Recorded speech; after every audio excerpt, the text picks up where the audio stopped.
Help is on the Way is a dynamic documentary about the whole issue of energy poverty and how that affects not only people around the world, but every Canadian, including you.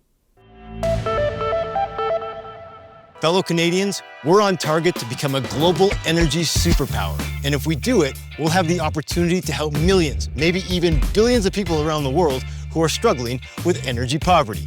And what's energy poverty? If you don't know, don't worry about it. Just get comfortable, settle in, and come with me. We're going from the remote mountains of Peru to the freezing edge of the Canadian Arctic. It's going to be a ride, but by the end, you'll see how Canada can finally say to the world, help is on the way. So that was Mathew Embry, and he's here today. He's the president of Muster Point Productions, and he's a brilliant documentary film producer. So welcome, Mathew.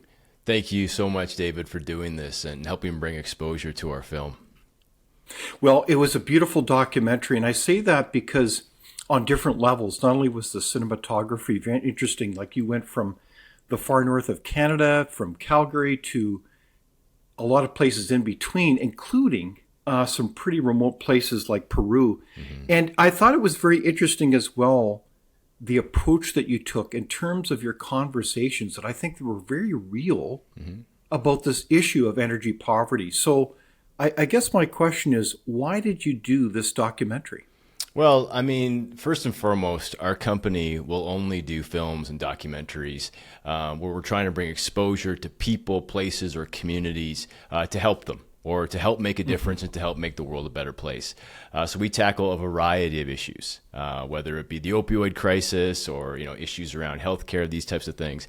And energy poverty is one of those key issues happening in our nation and internationally that we strongly feel that we need to bring awareness to. Energy is so important to human flourishing and to have an incredible standard of living. I think people in the West can take this for granted. And I think what we wanted to do is shine a light on places around the world and in Canada where energy poverty is a serious issue, but to give people hope and solutions and to let people know that you can be part of the solution. Well said. Well, I know I take energy for granted as I flip on the switch in my house, and I just, it's a powerful documentary because it kind of hits you between the eyes and says, we need reliable, affordable, abundant energy. And I think you're right. It does give you hope, but boy, it sure does tell quite a story. So I want to just turn then to what do we mean by energy poverty? And I want to share this clip by the great Bjorn Lomborg. He's quite a thinker, and I think he answers that question. So what exactly is energy poverty? To learn more, we took a break from Canada's chilly climate and popped down to Washington, D.C. to check in with one of the world's leading voices on global development, Dr. Bjorn Lomborg. A best-selling author, political scientist, and president of the Copenhagen Consensus Center, he was named one of Time magazine's 100 most influential people for his work challenging how we think about solving the world's biggest problems. Energy poverty has lots of different definitions. I like the European Union's definition, which is energy poverty means that you're so poor that you have to cut back your energy consumption to the point where it affects your household's health or their welfare. It simply means that you have so little energy and you can afford so little energy that it really hurts you. That's a bad place to be.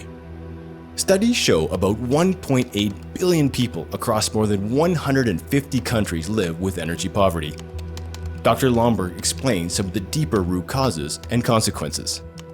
Energy poverty is really mostly because you're poor. Being poor sucks in all kinds of ways, and one of the ways it sucks is that you can't afford all the energy that makes your life much, much better. Remember, when rich people in rich countries talk about energy poverty, you sort of imagine, oh, you can't fly as much, or you can't afford a car yourself. But to many people around the world, it's just those very, very basic things like keeping warm or cooking your food, which you can't afford.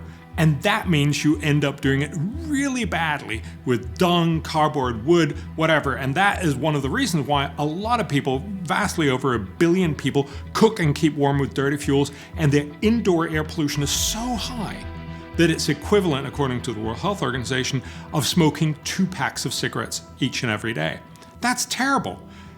We don't worry about going into our kitchens because they're all electrified, and when you turn on, the kettle to get some tea, it's not going to kill you, but it will do so in poor countries.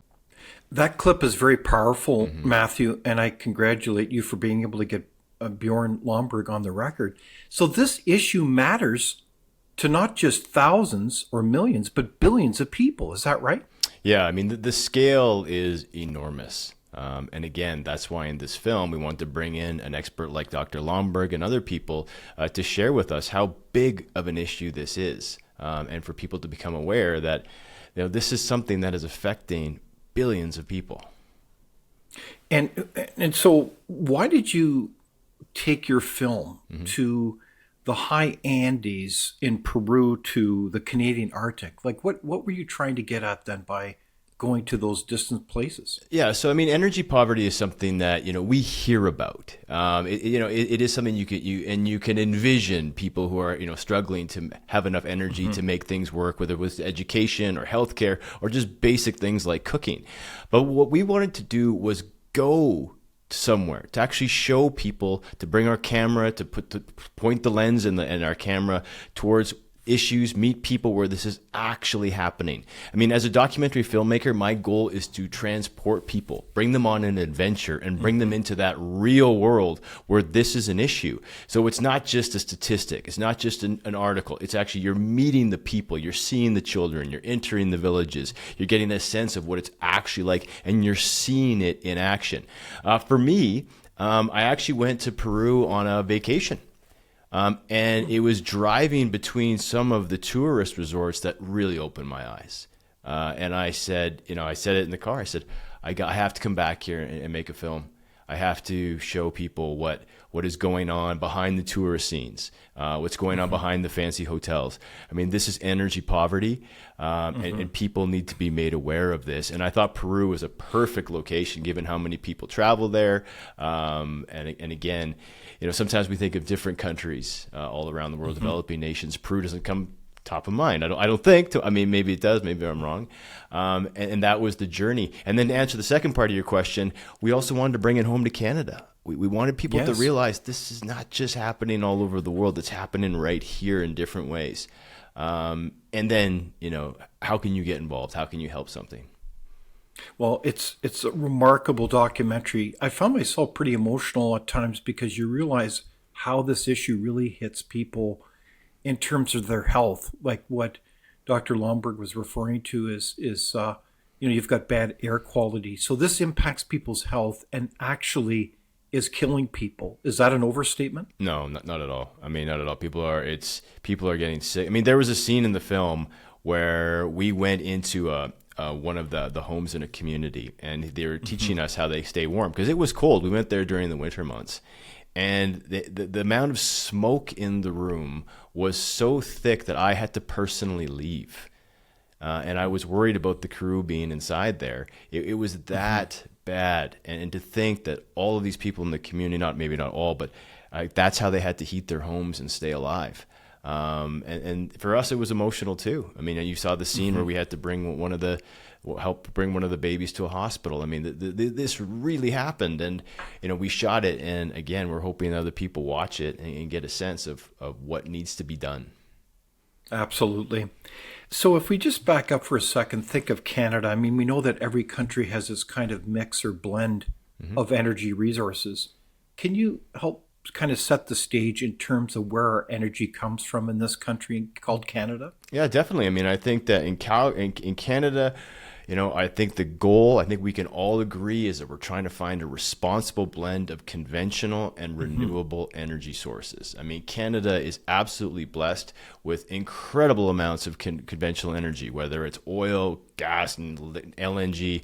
We have all of this energy here in the ground in our country, as well as we have hydro, and we've got wind, and we've got solar. We just have so nuclear.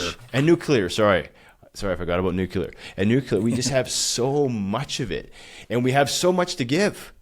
And I think that's another thing. It's it's great for Canadians. It's great for that, the vast majority of Canadians can flip on the switch, can turn on their stove without worrying about dying. It's great. And I get it, and I understand there's also Canadians who are struggling with energy poverty. That's a reality too. But we as Canadians have the opportunity, if we can harness what we have and get it to people around the world properly, responsibly, to make a major difference, in my opinion. So is that kind of why you use the title of your documentary, Help is on the Way, in the sense that Canada has a unique opportunity, and I would say not just simply economically, but almost a moral imperative to help the world when it comes to energy? I completely agree. I mean, I think that we do have a moral imperative to do it. I mean, I think that anybody who watches the film and doesn't feel that way, I'd happily have a conversation with them. Exactly. And I mean, or bring them there. Like come with us, then get on the airplane and fly down with us. You tell me how we're going to fix this solution. And that's the kind of filmmaker I am. I mean, if someone's got a better plan, email me. And I think to answer your question, help is on the way. We wanted to show that. And that's where we showed Canadian expertise going into certain territories to help in what they're doing. And we also wanted to show that, like, the amount of energy that we're producing in Canada, how we actually get these projects done.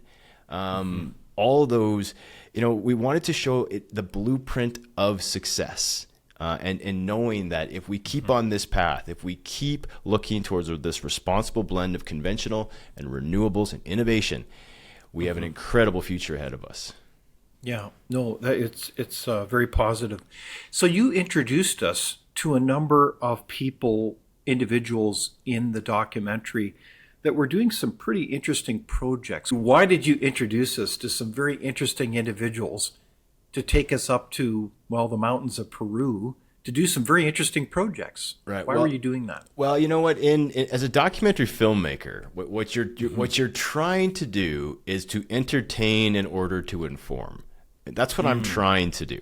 I mean, we don't want to make a movie that is just about stats and graphs and photographs. And so we want to be embedded. And what I also want to be embedded with is, beautiful characters who are actually doing the work that we're trying to reflect in the film.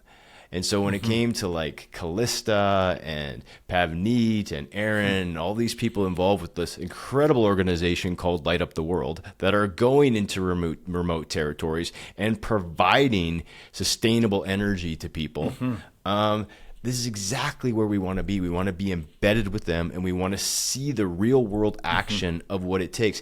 And if you watch the film, you'll see, like, we show, here's energy poverty happening. Here's the consequences, but here's how we fix it. And I think for us, that's, again, how we find the characters. Who's actually doing the work, and who we can actually enjoy the journey with and to see the success. Well, you did in a spades, and I think that's really powerful. Who's actually doing the work? And it was a real privilege to go along for the ride, so it was really neat.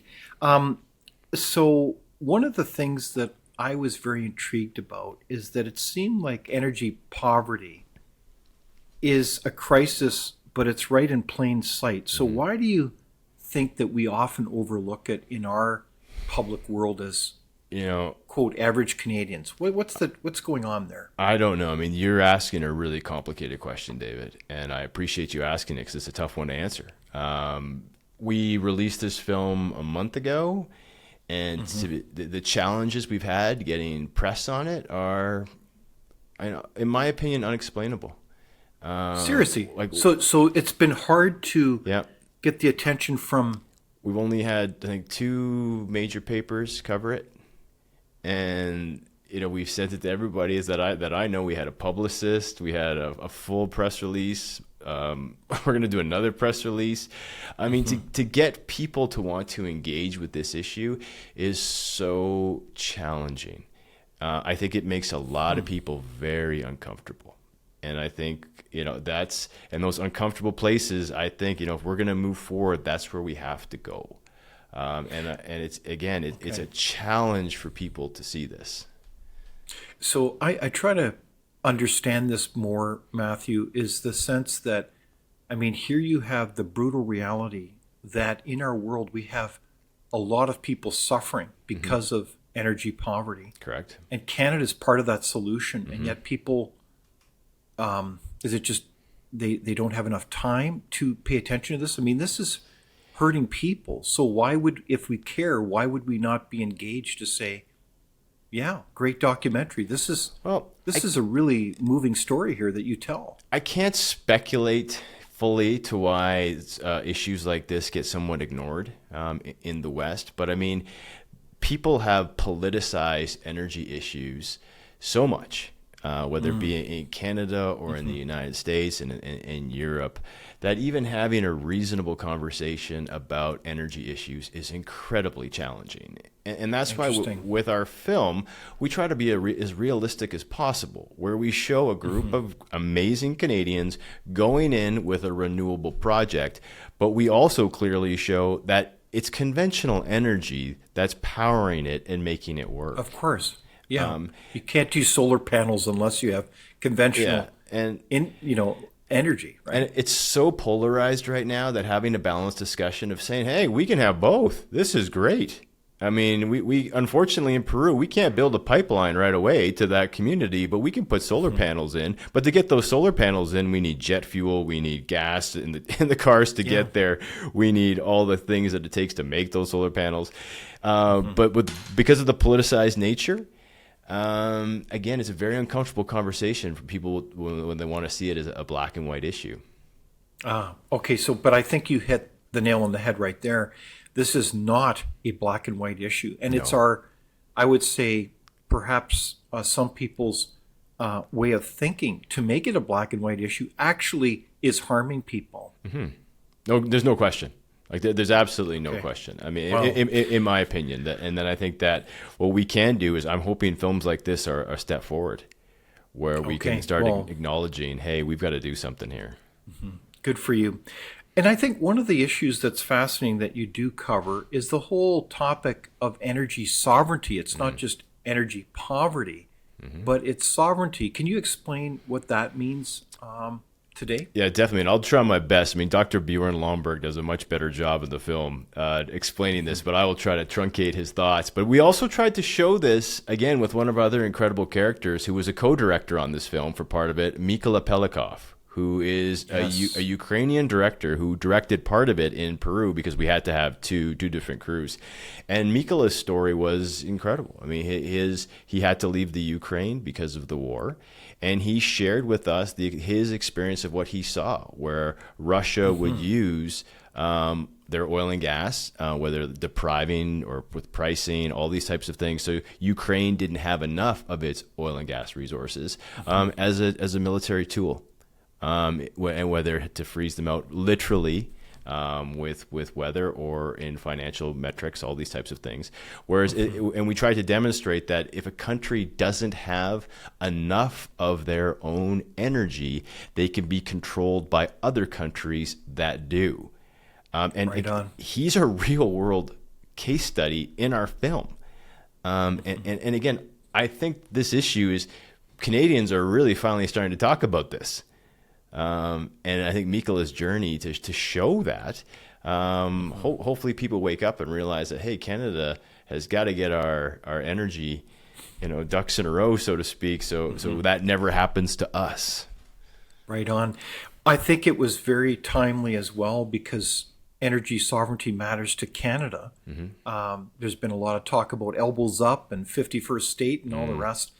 And I don't think Canadians realize, and I think you allude to this in the documentary well, is that we don't get full world prices for oil and gas from Canada because our main primary customer is the United States. So we get about, it's a dynamic number. At Frontier, we talk about this a lot. We've got a calculator that shows it. Because we don't get full world prices, we forfeit easily $30-40 billion a year. Now, what kind of country is sovereign if it doesn't get full market prices? And it's all because we don't get enough energy to the market. It's almost crazy, isn't it, Matthew? These are very, very challenging issues right now for Canada. And I think where I see the hope is things are starting to happen. I mean, we had our first shipment of LNG leave our shores recently. And I think that people are starting to start to understand that this energy exporting is really important. And I want to mention too, it's not just important for Canada's sovereignty. If we're able to provide, reliable, affordable, stable energy to other countries, we help their sovereignty as well.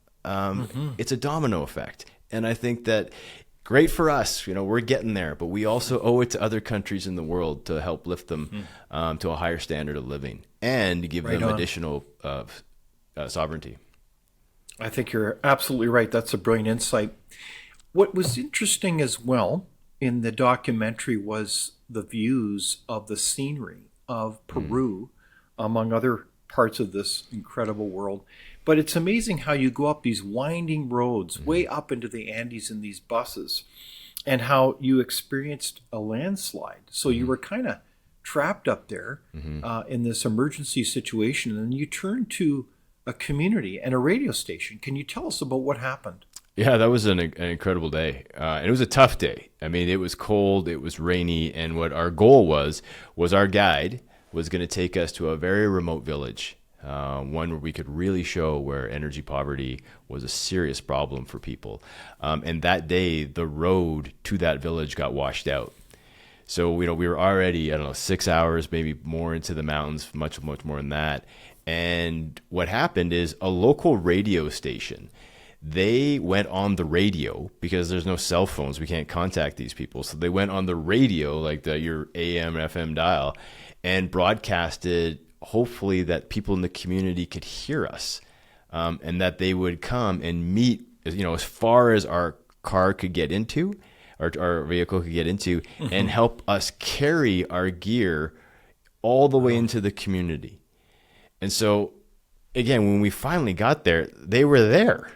And it was an incredible moment. And if you see the film, we not only make it to the community, but the people of the community also gathered to greet us and then share with us directly what they wanted us to capture. So I want to make that really clear. It was, for us, we did not want to exploit these communities in any way. We wanted to go in there with their permission and also with their guidance in regards to what they needed us and wanted us to capture. Yeah, so bravo on you for that kind of collaborative approach with the people who lived there. And here's a clip about that project that you were working on with that incredible team of people. De 12 voltios es lo único que tenemos para iluminar nuestra casa. Y bueno, más antes nosotros vivíamos así sin batería, sin foco, sin nada. Ushanku a veces no hay que carigo que una manta. A veces man los nick de belch. Ahnapchi wera lego sinyo pa mas antes pa procura ka buena. Mana tuku kuch emarwana ikotaps. Aha. Ahna le ponen aquí pips que sheku panel chelonka. Mana hasta chai chunit chop reskamach, chop tutgamach. Somos frontera con otras regiones y nos consideramos olvidados en la región Arequipa. No tenemos servicios básicos, luz, agua, y acá tenemos bastante necesidad, bastante pobreza. Y los padres de familia, de alguna otra forma, hacen los modos posibles para sacar adelante a sus hijos.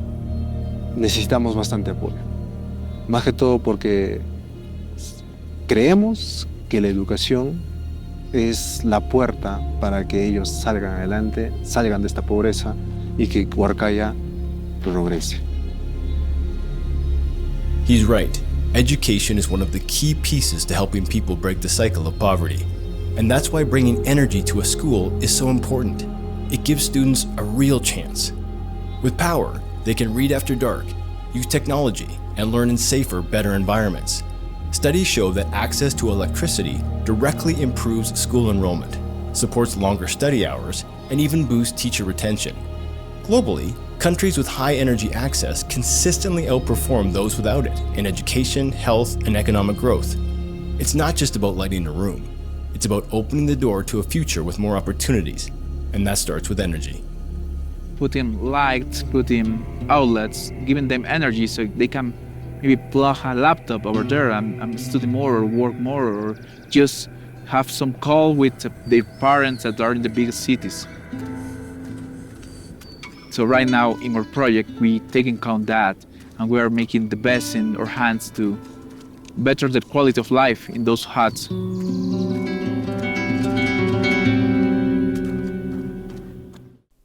So that's quite a moving clip because you really get a glimpse into a very remote location here, Matthew.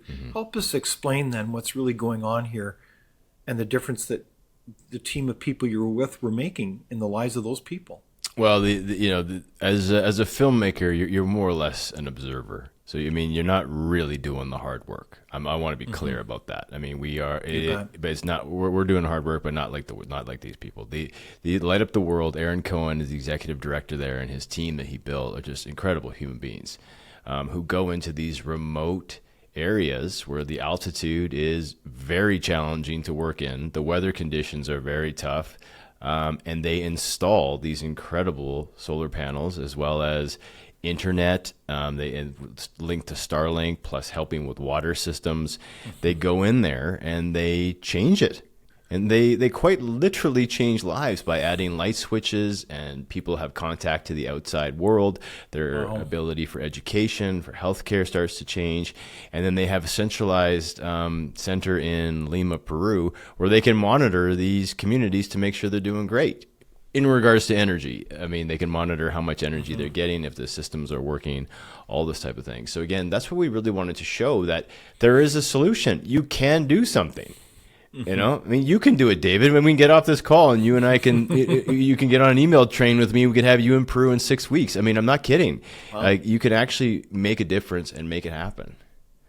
That's incredible. So you were installing solar powered battery electrical systems so that people could read in the dark and be able to get an education and improve every aspect to their lives. You got it. That's what you're doing. You got it. But again, I want to be really clear. And again, this is where it's funny. When I released the film, I got three or 4 days in, I got 2 scathing messages.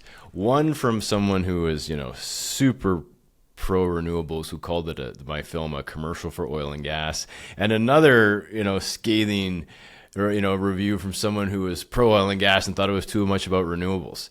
So I think, interesting. So it was the same day.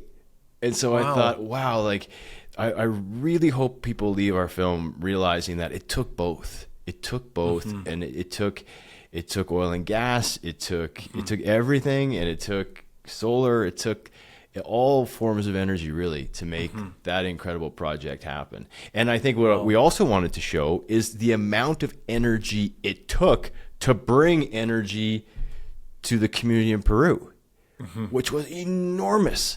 Yeah. Like, you didn't walk there, did you? No. Like, you went on a bus, a plane. Yeah, a plane. Everything. But all the energy that was required to fix that one energy crisis was significant. So if we slow down energy production in this country and globally, well, that has a ripple effect, because you don't have the power, the energy to go fix the problems that need to be fixed. Right on. In other territories. Yeah, it's almost this black and white binary thinking that is really hard to totally understand, because in the process we totally miss the picture, which is the people need help.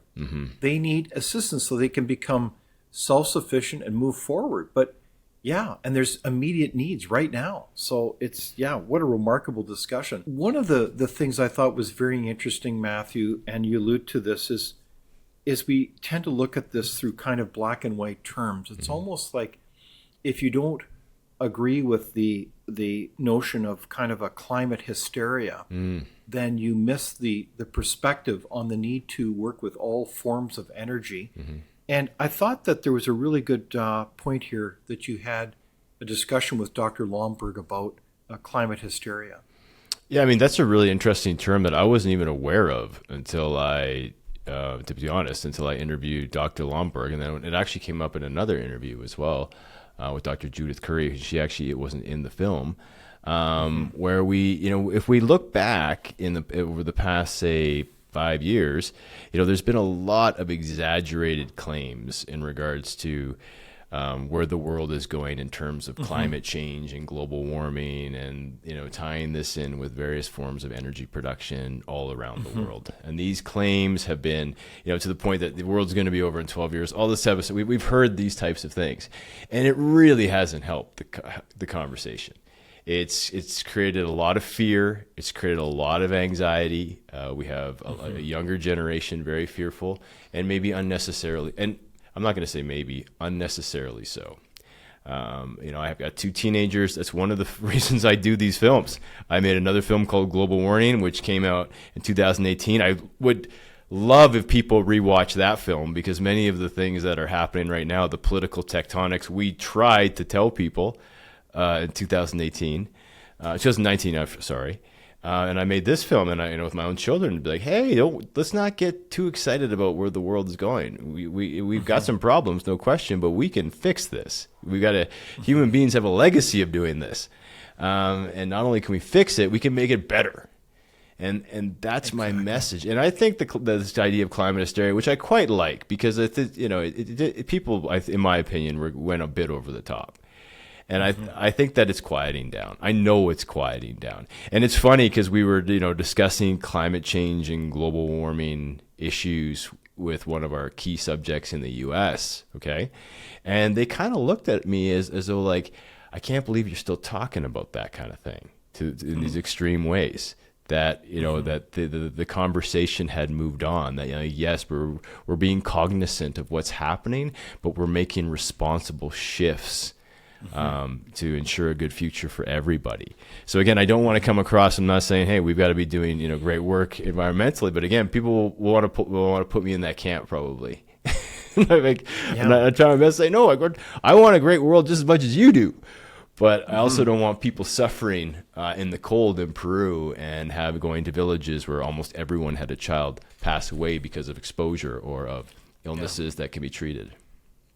No, it's really moving. Is that we need to keep in mind that there's people suffering, and we have an opportunity to provide solutions. So, bravo on you for trying to tell that story on their behalf as well.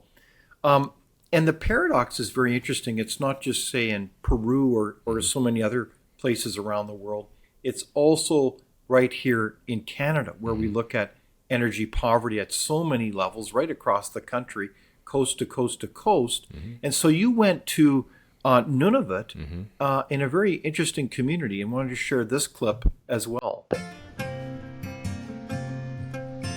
The Arctic is rich in natural resources, but that doesn't mean energy is easy to access. This community relies on a single annual fuel shipment, barges loaded with jet fuel, petrol, and Arctic diesel. It all arrives during the short summer window before the ocean freezes, and that fuel powers everything: homes, schools, health centers, even clean water systems. But when your entire energy supply depends on shipments traveling thousands of kilometers by sea and arriving just once a year, the logistics are incredibly complex and extremely expensive. Those costs get passed directly to residents, making energy prices in the north crushing, sometimes 3 to 4 times higher than what most Canadians pay. For a homeowner, it's ranged from about 6 or 7 years ago, from being about $200 at the high end, to my last power bill was $690.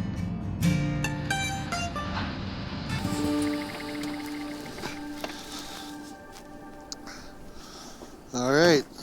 This is all the energy for the whole community. 100% of the electricity demand is created through diesel combustion motors. All our town water, town sewer that's moved is through diesel as well, so that's transported through there with combustion motors. All our sustenance hunting and traditional hunting gear is 98% snowmobiles and quads and boats, and the rest is a dog team. So the majority of the town's energy demands comes through this key core area. These pipes and the fuel tanks on top of the hill, 98% of Canadians don't realize that up in the Arctic we have to bring in barges full of jet fuel, petrol, and Arctic P50 diesel for vehicles and for power generation. So during the short summer months, we have barges come up full of all the petroleum products to deliver them to each community. And if you look on the cusp of the hill here, you'll see several pipelines going up up towards the power generation plant and the gas station. Fuel tanks on the hill, that's the supply for the year. One little leak could cause us total chaos. We'll have to fly in fuel or fly people out and lose a community. That's our heat, that's our electricity, and that's our health centers, that's our schools. That's our light during lunch, because sometimes the sun doesn't come up here in the winter. For decades, conventional fuels have kept Nauyot alive. Their reliability has been vital for survival. However, this system is under strain. Aging generators can fail, and their constant hum is a reminder of the community's dependence on one energy source. So even here in Canada, Nauyot faces all three pillars of energy poverty: limited abundance, reliability, and affordability. So that's quite a clip. I think a lot of Canadians that may not have had the honor to go to different First Nations and communities would be kind of shocked that a community is that vulnerable to one shipment of energy once a year. So what did you find out in your research there? Well, I mean, I think that this part of the film was really interesting for us. And again, Blaine Chislett, who is the star of these scenes, is a remarkable person who's been pushing to make sure that there are other options. And again, it fits with our story of a blended narrative. It's, we go into an environment that has got extreme cold. I mean, survival issues around having enough energy are key. I mean, you need the heat. And again, I absolutely try my absolute best to make balanced films. I think this aggravates people. I think that people sometimes like a film that just fits their own, one narrative. And I try. And in this case, I thought, hey, this is a really great example of like where renewables really need to come in and complement. So if people are going to say it's a total pro oil and gas film, which it is not, it is pro oil and gas, but it's also pro renewables. Here's a wonderful example of someone like Blaine who is making a difference. It's going to affect the cost for them, hopefully, in the future, and also it's plan B if something should ever happen to their existing energy source. And so, again, amazing to see a person like Blaine making a difference in the community rally around it. I mean, we could have made an entire film simply with shooting with them. No joke. Really? I could make a 45-minute film in 2 weeks with just that story. Wow. Well, it's an incredible beauty of the landscape, and yet the harshness of climate says, man, if you don't have that kind of energy, you're hooped. Exactly. I mean, you really put people's lives in jeopardy. So I thought it was fascinating. So let's talk about Canadian policies. What's your comment on that? It seems to me that we've got a lot of energy. We've got an opportunity to make a big difference, not only here at home in Canada, in people's lives, but also around the world. So what's your comment about Canadian policies related to energy? I think this is my own opinion, but I think as a country, we really need to grow our energy sector. We need to grow it responsibly. We need to do it with meaningful consultation and partnerships with Indigenous groups. I mean, my message is what we want to do is we want to do the right thing for Canada and for people around the world. We want to be environmentally responsible. We want to do all of these things, but do not neglect how important our conventional energy industry is, and to appreciate it, to continue to use innovation to make it even more, environmentally responsible. These types, and move in that direction. And I think if Canada can do that, we can really help Canadians and we can help people all over the world. Slowing down our conventional energy industry is not a good idea. And again, I made another film called, I keep pushing my other film. I really hope people dig it out, because I've been saying this since 2019 that if Canada does not do this, we're going to have some serious problems coming. Okay, well, so tell us more about the concrete changes that have happened as a result of this documentary. I know it's fairly new. Can you comment about that? That's a great question. I, as a filmmaker, the one thing I detest about watching documentaries is leaving and feeling hopeless about a situation that I know needs attention. I hate it. So I try to make movies that, that can move the dial. that you can, as a viewer, you can walk away and think, I can do something. So as a company, there's two communities that are highlighted in Peru. One where we see the installation, a second community where we visit and we have to leave. Our company has set up a GoFundMe account. We, as a company, injected $10,000 into it. We need to raise $60,000. Our goal is to make a real world change and to get energy to the people of that community. There's a baby in the film where we take her to the hospital. It's a very touching scene, in my opinion. It was amazing to be there. We want to change her life. That's the truth. And our filmmaking team, we want to look back on 5 years and say, hey, we shone a light. We hopefully move some hearts and minds towards helping people all over the world. Plus, we actually made a real world difference. That's how I know we've moved the needle. Even if it's one life, even if it's just her, if it's just that family. And that is the kind of change we want to see. Well, way to go, Mathew. So what's your message to anybody who watches this incredible documentary? My message is, David, I'll be honest, my message is always a message of hope. And that is, I firmly believe that's how we move things forward. But hope can only last for a blip. You've got to move into action quickly, because hope, without action, you're not going to make a change. And so, my message is for people to open up their hearts and minds to the communities and the countries that are dealing with energy poverty, to realize that you can make a real world difference. And whether that's looking critically at the Canadian energy sector, or simply getting involved. Going to these places and trying to make a difference yourself. That's my goal with it. Why else make a movie? Right on. Okay.